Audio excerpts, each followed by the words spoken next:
Halo Sobat Kedai Kopi, Vivo kembali berencana untuk meluncurkan produk terbaru mereka di Indonesia. Jika sebelumnya adalah giliran X dan Y, maka sekarang adalah kesempatan Vivo V Series yang akan mendapatkan perhatian, yakni Vivo V23e. Nah, bagi sobat yang tertarik untuk meminangnya, alangkah baiknya simak dulu 9 kelebihan dan kekurangan Vivo V23e.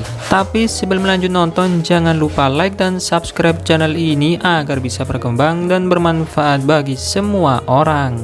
Kelebihan pertama, desain premium dan slim. Menurut admin, desain smartphone Vivo rata-rata memang beda kelas dengan smartphone brand lain. Bisa dibilang Vivo hampir selalu berhasil membuat smartphone dengan desain disukai oleh banyak orang. Desain yang cantik dan premium. Hal ini jugalah yang menjadi salah satu kelebihan Vivo V23e. Sekarang smartphone dengan bodi mengotak sudah semakin marak. Tentunya imbas dari iPhone yang kembali menggunakan desain demikian. Vivo pun sebenarnya tidak jauh-jauh dari sana, namun tentunya memberikan ubahan sedikit. Desain smartphone ini tidaklah terlalu mengotak, melainkan sedikit melandai di bagian pinggir. Alhasil desainnya terlihat tetap keren, namun juga tidak serta-merta menjiplak desain iPhone. Admin pribadi jujur sangat menyukai desain smartphone ini. Mayoritas orang tentu akan lebih menyukai desain smartphone yang slim. Smartphone ini hadir dengan bodi yang tipis, hanya di angka 7,4 mm saja. Kedua, panel AMOLED.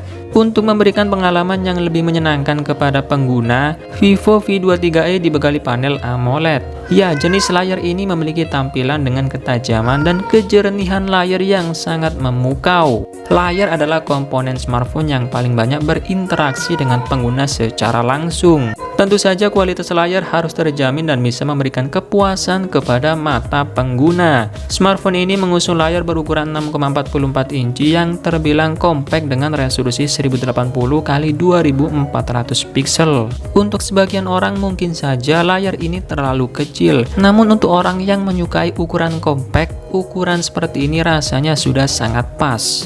Ketiga, performa mantap. Jika sobat ingin mencari smartphone di harga 5 jutaan dengan performa gahar, rasanya akan sulit untuk menolak Vivo V23e ini, terutama bagi sobat yang menyukai smartphone dengan kemampuan yang cenderung mengarah ke performa gaming. Ya, kelebihannya adalah sudah menggunakan chipset MediaTek Helio G96 fabrikasi 12 nanometer.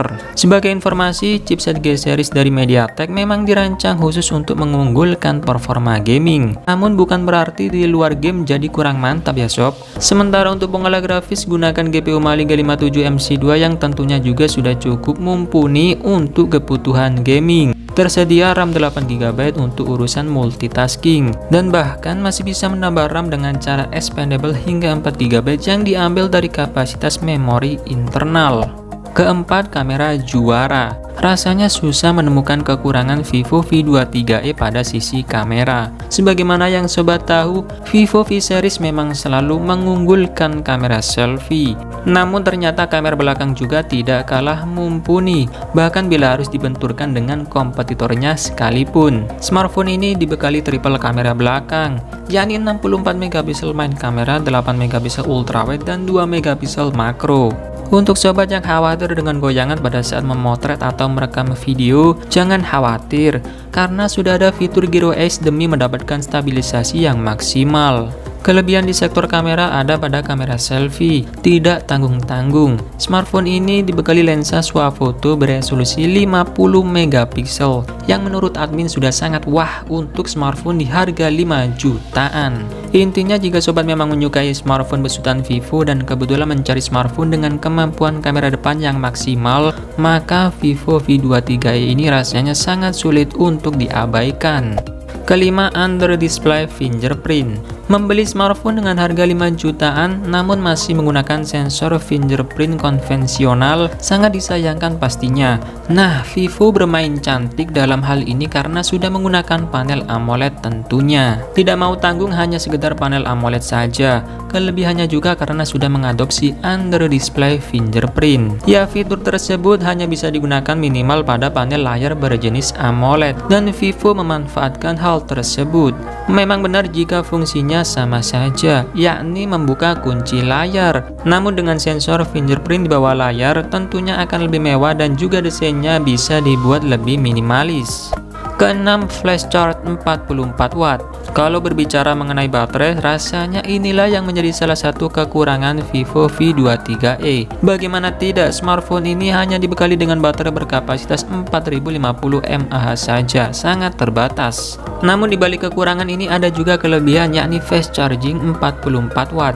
Ya, walaupun sobat harus kehabisan baterai sebelum malam hari, setidaknya masih bisa mengisi daya baterai dengan super kencang. Nah, selain kelebihan-kelebihan tadi, tentunya ada beberapa kekurangan yang perlu sobat pertimbangkan sebelum membeli Vivo V23e.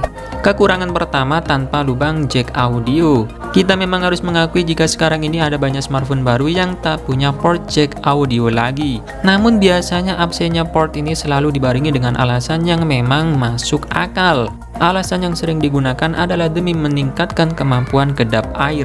Ya, smartphone kedap air yang sudah memiliki sertifikat IP67 atau IP68 biasanya harus merelakan port jack audio demi memperkecil kemungkinan air masuk ke dalam smartphone. Namun apa kabar dengan smartphone yang tidak memiliki kemampuan demikian? Apa alasan Vivo V23e yang harus membuang port jack audio? Untuk smartphone tahan air sih pasti maklum.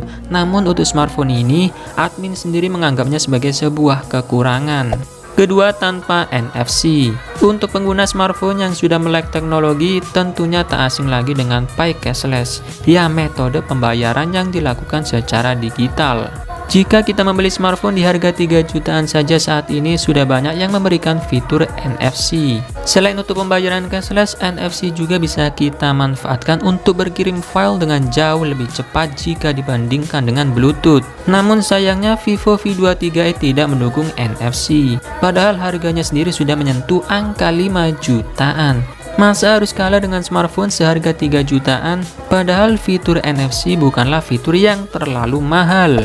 Ketiga, baterai kecil. Untuk smartphone yang meluncur di tahun 2017 silam, smartphone dengan baterai 4000 mAh saja sudah pasti termasuk besar. Namun bagaimana di akhir tahun 2021 ini, semuanya pasti sudah berubah dan semua brand smartphone berlomba memberikan yang terbaik. Sangat disayangkan, Vivo V23e hanya dibekali baterai yang tergolong kecil, yakni 4050 mAh saja. Sangat terbatas pastinya, apalagi chipset yang digunakan masih menggunakan fabrikasi 12 nanometer, yang juga tidak bisa dibilang chipset dengan konsumsi daya baterai yang hemat.